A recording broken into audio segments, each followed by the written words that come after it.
welcome back to the Fermented World Homebrew channel. In this video, we are checking in on the HYDROMEL, which was started on the 13th of the 6th. It is now the 11th of the 7th. So it's had nearly a month, 2 days shy of a month.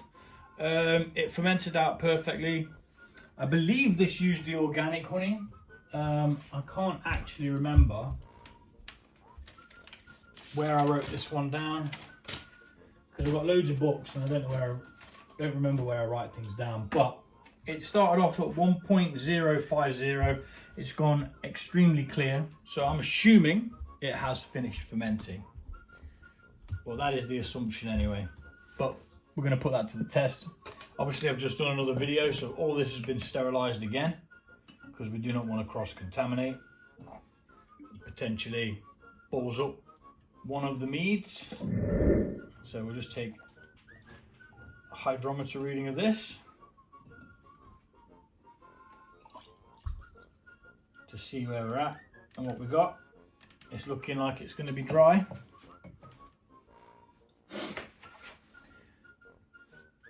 Ouch.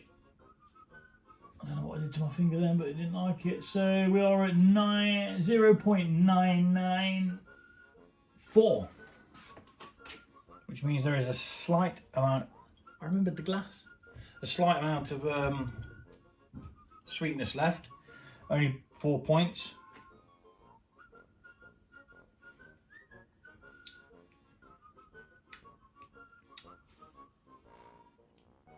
Now that's odd, because this is the first HYDROMEL that I've done.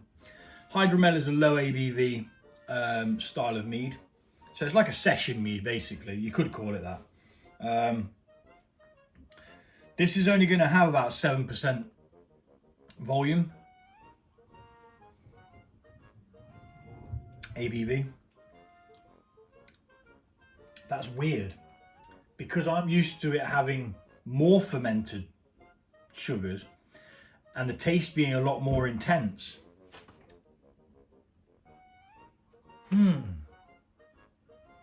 Obviously it's dry, so there's no like sweetness or anything, but it's just peculiar to me.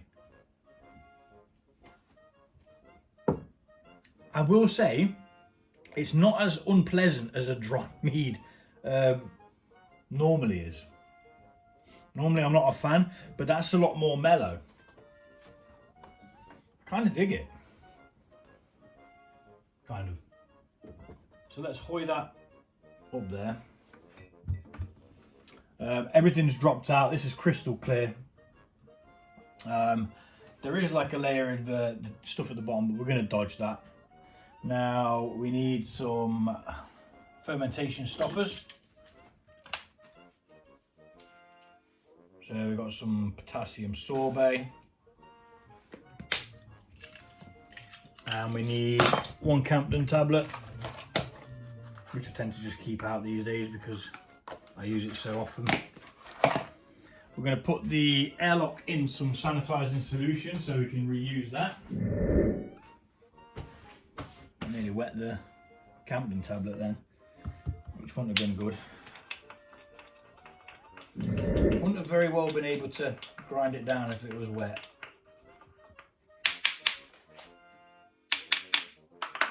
So if you haven't got a pestle and mortar, buy one. No, I'm only joking. You could just use the back end of a spoon and a bowl to crush them down. That's what I used to use them for. And then I think I bought one because I needed to crush down something for a recipe that I was doing.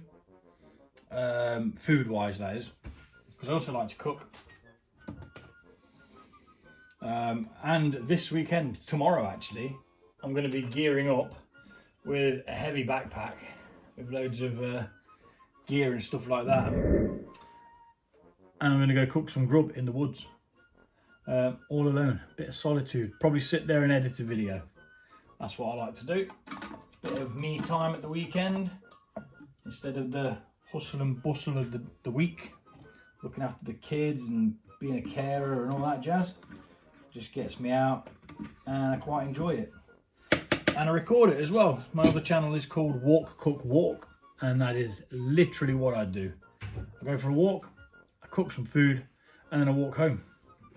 Nice and tranquil in the woods, normally away from most people, find somewhere off the beaten track, and yeah, it's fun. Let's speed this bit up.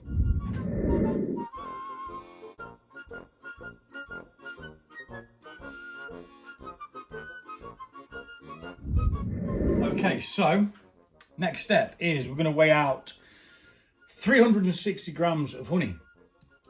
The way I do this is I use the scales and we weigh the whole thing, and then we divide that by 2.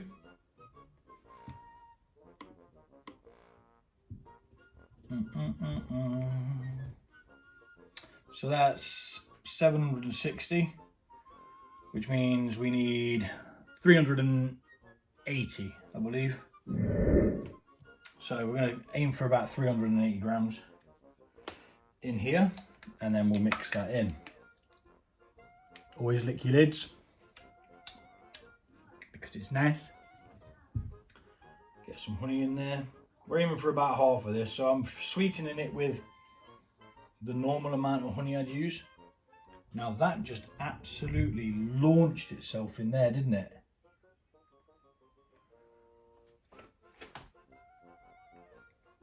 Damn it.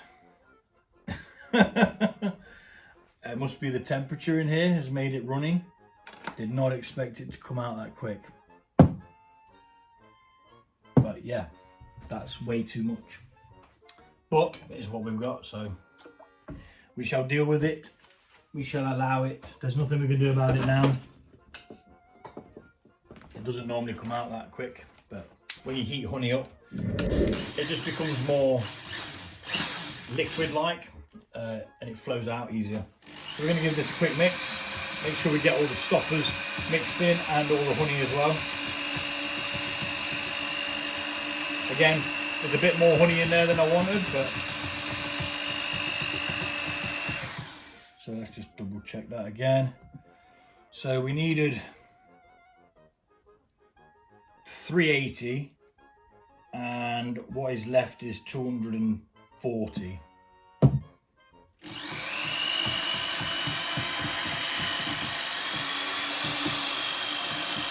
We're only mixing this in gently. We're not using anything that's going to cause oxygen to be made, or bubbles or anything like that.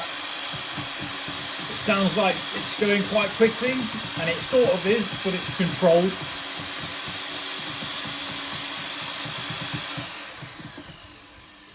We're starting to cause a bit of a few bubbles there. But,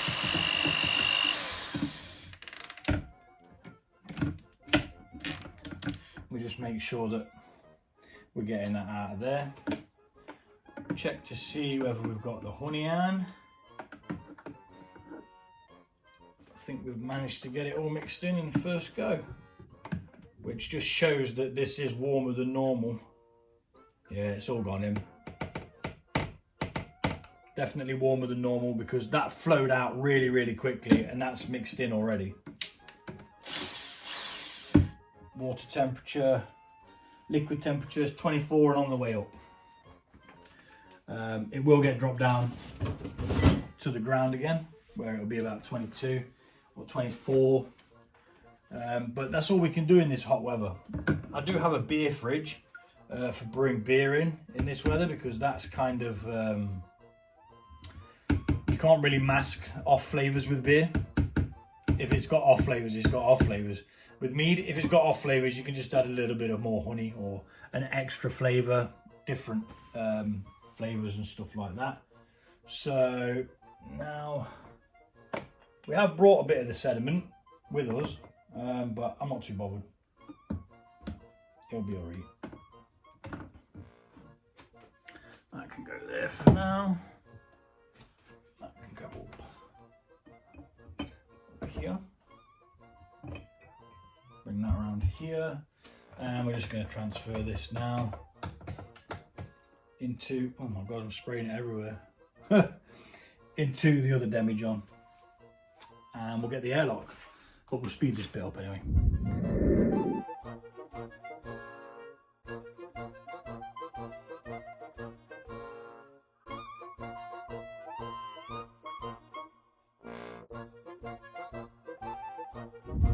So yeah, accidentally added nearly 500 grams instead of the 360. I want to say 360, or it might be 380. No, 360.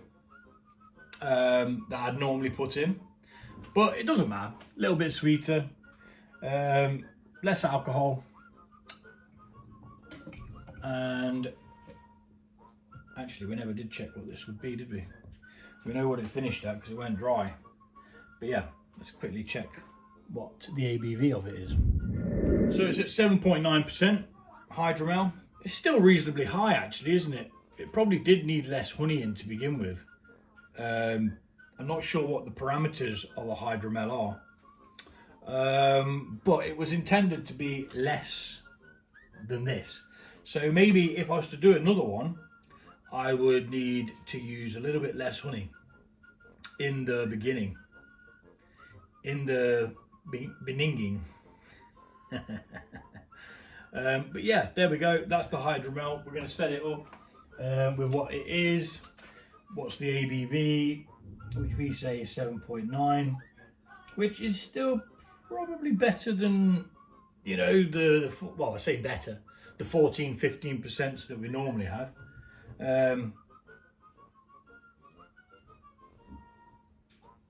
yeah, we shall see how it tastes in about 2 weeks once the fermentation is finalised and settled out. We did bring a bit of the yeast with this one, the sediment at the bottom. It was extremely murky at the bottom bit there, but you know, it is what it is. Hydromel in secondary. 2 in 1 day. Thanks for watching, and I'll see you all soon.